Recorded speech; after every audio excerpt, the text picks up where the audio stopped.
And have a blessed day po sa ating lahat at maganda pong topic po natin ngayon about po dun sa laging maraming nagiging problema pagdating po ng payday sa mga tanong sa sweldo.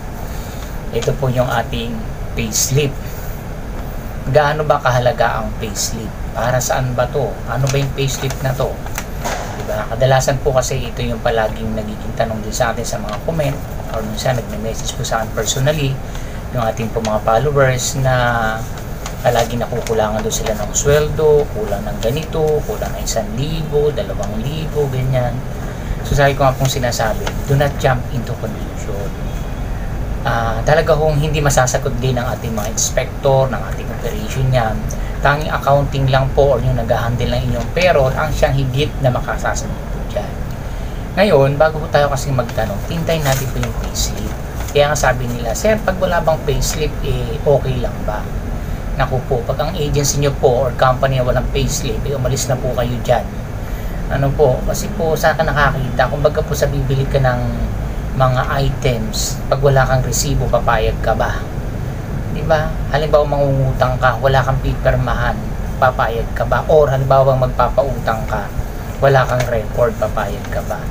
Diba, parang gano'n, hindi yung payslip, ito yung resibo ng pinaghirapan natin, kumbaga. Magkapang layman's terms, ito yung mga ating pinaghirapan o yung mga kinakaltas sa atin. Kasi minsan, talagang ilan sinweldo natin, para kasi nga may tinanggal. Minsan kasi pagka may mga utang, nagiging ano na rin po mga kabating security, nagkaka-amnesia.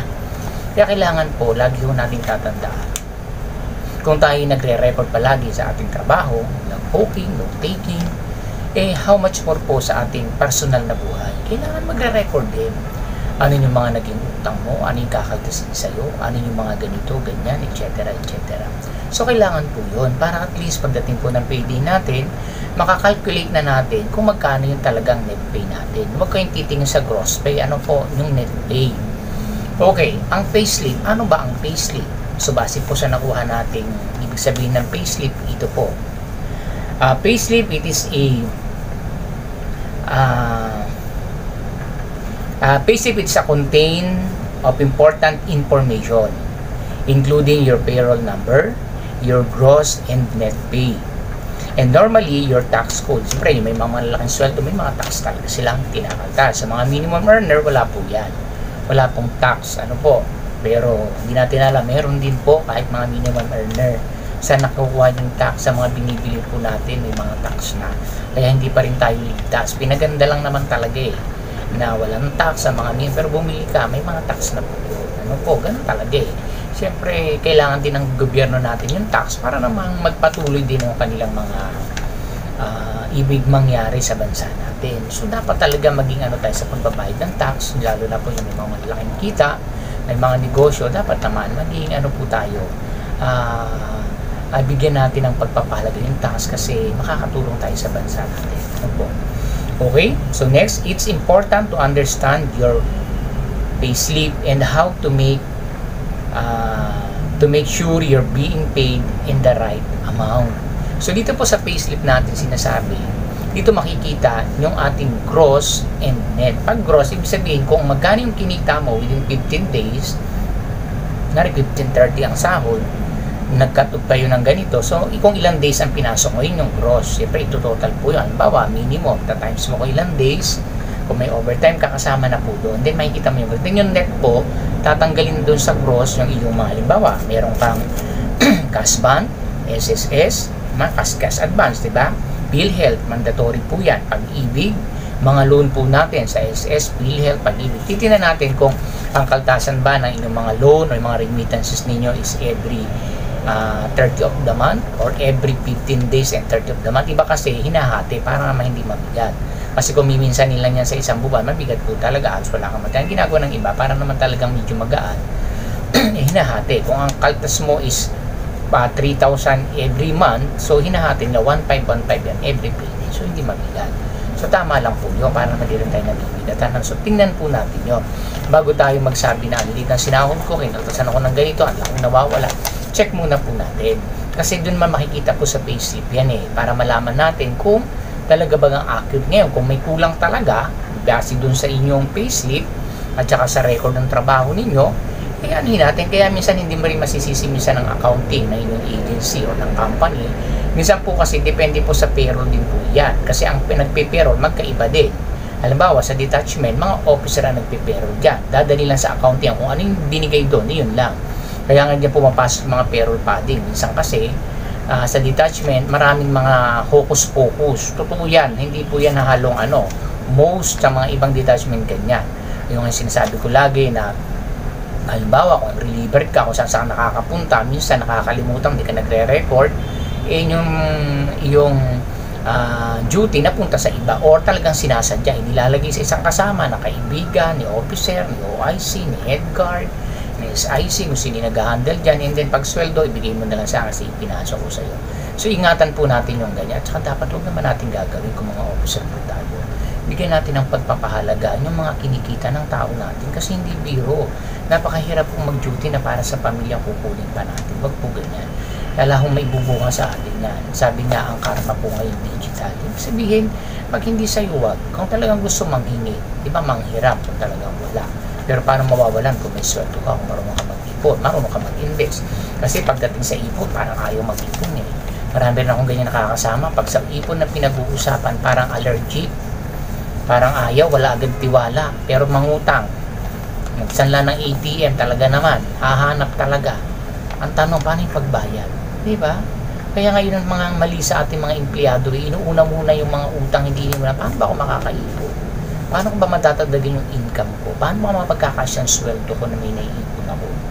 Diba? Hindi yung well, anyway, ganun po talaga hindi natin. Okay? Pero like kung sinasabi, in-encourage ko, lalo mga followers ng security personnel, mag-ipon po kayo, mag-invest, mag-provide ng emergency fund, mag-aral po kayo. Meron po ako sa mga video ko about sa emergency fund at saka sa pag-i-invest.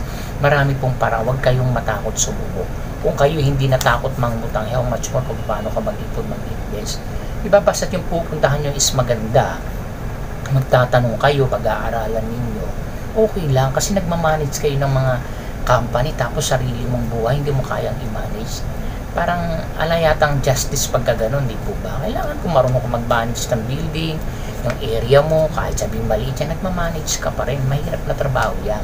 Ikaw yung nagbibigay ng seguridad dyan sa area mo, tapos sarili mong buhay, sarili mong pamilya, hindi mo bigyan ng seguridad.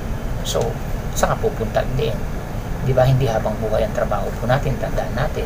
Ito is short term, hindi ito long term.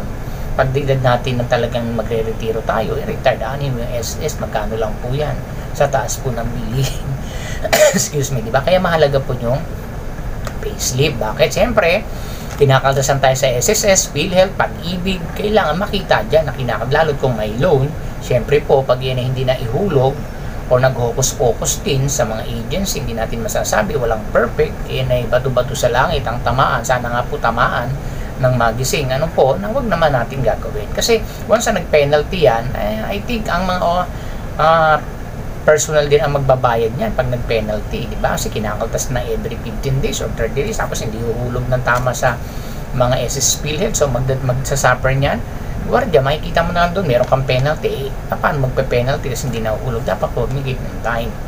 Ngayon po, check yung maigi. Ngayon kasi dapat naman talaga ang payslip, kaya nagkakaproblema din sa isang detachment, dapat po kasi ang payslip talaga, binibigay yan bago sumweldo. Alam ba, bukas ang sweldo ngayon, i-disseminate na ang payslip. Kasi final na yun eh. Kasi na-compute na, ibig sabihin, magagawa na yung payslip na unless may mga problema na kinakaharap kung bakit hindi ma-release ang payslip. Pero dapat po ibigay ng in advance para naman hindi magtanong ng kung ano, alam mo naman mga security, jump into conclusion, na kung ganito na naman, ganyan na naman, ganyan. So, ang dami. Minsan kami ding option, hindi rin natin masasagot kasi nga, siyempre, maiisip din natin eh. Baka siyempre, kumbaga, sasanod na lang tayo sa Agos na, sige, hintayin na lang natin, baka nga ganito, ganyan. So, walang clear na sagot doon sa itatanong. Samantala kung na-advance po natin yung payslip, at least, mapapaliwanag ito yung kulang. Kaya pagdating ng pisayo nga pala, may ganito nga pala, may kinontas pala akong insurance, ganito pala. So wala na, nasabi na yung hindi maganda. Kaya nga po sa mga security, wag naman po agad tayo mag-a-advance na kapag wala yung payslip, nagkulang ang sweldo, hindi ba na-compute ng tama, nagkaroon ng pagkakamaling info, wag po na. Kasi mahirap na hindi natin ibabalik yung sinabi natin eh, di ba? So ganon, kaya kailangan din talaga sa mga agency, kung halimbawa ang sweldo ngayon, much better, ngayong araw na to ibigay din or advance 1 day before mag-payday na pumasok sa mga ATM nila para at least alam na nila kung magkano yung sasahurin nila or makikita nila agad to pala. Di ba kasi magko-compare yan eh, bakit ganito lang sinabi? Siyempre hindi nila makikita, alam ba na mga idea sila dyan. So kaya mahalaga po yung payslip kasi at saka dapat po sa mga security personnel ay ni-employee po, itatabi niyo yung payslip ninyo kasi basis niyo po yan yung magiging tools ninyo just in case kung kayo nakakapag-check ng inyong mga remittance ay SSS, PhilHealth, Pag-ibig, wala kayong mga hulog naku po, lalo kung nag-resign na kayo sa agency, napakahirap pong habulin yan. Ang hirap pong mag-file ng pagdating po sa mga sobrang alam mo na may ang kaso, napakahirap. Po kaya nga dapat lagi kayong mag-check. Hindi ito para wala tayong tiwala sa agency. As bilang mga empleyado, lalo mga security, karapatan nyo pong mag-check. Kaya ngayon online na lahat makikita mo na Magano po kayo sa online? Kung hindi nyo pa alam, pumunta kayo sa mga malapit na branch ng SSSB, ng Pag-ibig, makikita nyo na po yan. I think SSS lang po yata, no? Doon kayo makikita doon yung online kung magkano yung inyong hulog sa loan, sa inyong mga yan. Pero yung inyong monthly contribution, yan po yung minsan huli na pong naipapasok yan. Halimbawa, kung ngayon po is September, yung September niyan or yung maring yung July, yung mga August, wala pa yan, hindi pa makikita, hindi na po post. So late pa yan kasi syempre large account po yan. Ganun po yung paliwanag ng mga, which is tama naman, hindi naman agad yan na bukas makikita mo na agad pag inulog na insurance, i-check pa po yan. Kaya maghintay po tayo ng tamang panahon. Pero kung August na ngayon, January mo wala pa, na po ngayon, September na, January wala pang hulog, di mag-isip ka na, malamang hindi hinulog yan. Check nyo na. Para po kaya mahalaga yung payslip, pag yung babalo, hindi nyo makikita yung mga pinalta sa inyo, mga hinulog sa inyo, yung mga inalis sa inyo, para po at least maiwasan natin yung magiging problema. At ang inyo dapat makikita din yung yung net pay po, hindi yung gross pay. Kasi may gross, ibig sabihin lahat ng kabuuan na kinita mo, tatanggalin pa dyan yung mga kinakaltas, yung net, makikita nyo po yun yung papasok sa inyong mga ATM. So dapat makita ninyo yun. Kaya kung meron kayong ATM at meron pa kayong naiwan na sweldo, dapat alam ninyo bago mag-payday. Alam ba, may naiwan ka pang 3,000. So, ima-minus mo yun para malaman kung magkano yung sahod mo. So, keep on record. Kaya meron kayo isang logbook or tickler or notebook na doon nyo nilalagay yung inyong mga dapat nakakatasin sa inyo every payday para at least aware na kayo na hindi na nagkakagulo. Diba? Walang masama magtanong pero make it in a proper way naman. Huwag man tayo maging arugante sa pagtatanong, lalo sa mga natin sa agency, mga officer natin. Gawin natin maging maayos kasi i-ask din tayo ng maayos. Pero dapat din naman po sa mga agency, natin ng tayo yung ating mga payslip para naman sa ganun po, hindi na tayo mapaghinalaan pa. Kasi sabi nga, kayo dyan ang lumagay sa lugar ng mga security, mapapaisip din kayo. So para maiwasan po yun, so dapat i-advance na or on time. Kung sweldo ngayon, andyan yung payslip. Hindi na yung maghihintay for how unless talagang nagkakaproblema sa mga pag-print o may karoon ng problema, give naman po yan. So maghintay lamang. Po. So tandaan nyo lang kung magkano pa sa ATM ninyo, yun lang yun. So yun lang po, kaya napakahalaga talaga ng usaping payslip. So dapat po tinatago yan na hindi tinatapon. At yung mga walang payslip pa rin, ng mga kung saan kayo nagtatrabaho, mag-isip na po kayo. Kasi medyo may problema yan kapag ang inyong mga agency, walang mga payslip. So check natin ano yung reason, pero hindi dapat kasi ano yung mga basis natin. Yung iba kasi may pinipirmahan lang, wala kayong copy, paano na, di ba? So pag-isipan po natin. Okay, so I hope po nakatulong po yung nagtanong sa akin about sa payslip, yung sa natin followers. So sir, sana po nasagot ko yung tanong ninyo about sa payslip. So check nyo lang po ng maigi, huwag agad tayong mag-jump into conclusion. Ngayon, kung talagang may problema, may kulang talaga, lapit po kayo sa payroll department ninyo kasi may hawak para maipaliwanag ninyo. Siguro naman kung talaga nagkamali sila, wala namang perfect, mariripandaman po natin yan. Basta't meron lang kayong proof na yun talaga yung duty. Kaya nga yung mga reliever, like kung sinasabi, mag-note kayo sa inyong mga logbook kung saan kayo naka-assign or may tickler kayong sarili, ganito ang every cut-off, ganito yung pinasok ko, ganyan, ganito, doon ako naka-assign. So para mahanap na dapat ganitong days ka, dapat kung 15 days ka, kung nag-14, pero pag nasa sahod is 12 na, saan na yung halibang 15 ka, tapos 12 days lang pumasok sa'yo, nag-check sa payroll department niyo, habulin nyo yun. Ma'am, ito po yung pinasok, i-check nyo sa record doon, kasi yung mga logbook naman kayo yan check nyo sa ganitong, kasi iba dyan, reliever kung saan sa detachment. Dapat alam ninyo, gatong detachment ako, kunyari, detachment A, dito yung pinasok 3, detachment B, nag-relieve ako ng 4 na araw, detachment C, nag-relieve ako ng ganito. So at the end of cut-off, makikita nyo kung ilang days. So yun, makikita, ibiyahan ninyo sa payroll ninyo. Kasi hindi rin alam ng mga payroll department dyan. Kasi kung ano yung pinasok lang ng mga officer dyan sa payroll ninyo, yun lang ang kukumputin nila. Diba? Kasi babalansehin naman yan eh. Yan nga, balanse nga. Pero may mga focus na pala doon sa payroll. So magkakaproblema. At dapat yan po hindi ginagawa ng officer. Ano po, kung kayo pinagkakatiwalaan sa payroll, tao yan, pang pamilya yan, wala na natin pang ano po, yung kangkungin pa natin, parang diba, gagatasan nyo pa sila, ano ba naman yan, para pagang wala na tayong naging officer ka pa kung ganyan. Pag ganyan mga officer, dapat di po tayo nagiging officer eh. Pag ganyan na masyado tayo makapag-skill pagdating sa mga sweldo ng tao natin, wag. Kung baka ano para sa kanila po, dapat ibigay natin ang tama.